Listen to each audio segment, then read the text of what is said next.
Majburiy matematikada tushgan savollardan yana bittasini ko'rib o'tamiz. Xo'p. 5 taqsim 14 plus 7 taqsim 22 plus 12 taqsim 37 barobar A bo'lsa, 9 taqsim 14 plus 5 taqsim 22 plus 25 taqsim 37 nimaga teng? Bunaqa holatda biz nima qilamiz? Barobardan bu yoqni kelinglar t qilib belgilab olamiz. Va barobardan chap taraf bilan barobardan o'ng tarafini nima qilamiz? Qo'shamiz.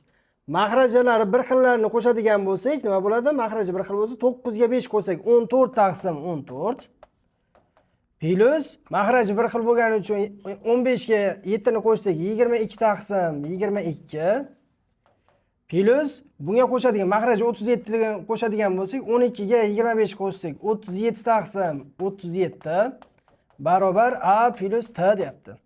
Bu birga teng 1 plus 1 plus 1 barobar A plus T ekan. Bizdan T ni so'rayotgani uchun 3 A ni bu yoqqa o'tsak minus A barobar T bo'ladi. Demak javobimiz nima ekan? 3 minus A bo'ladi. Videomiz yoqqan bo'lsa, kanalimizga a'zo bo'lib, bitta like bosib qo'yamiz.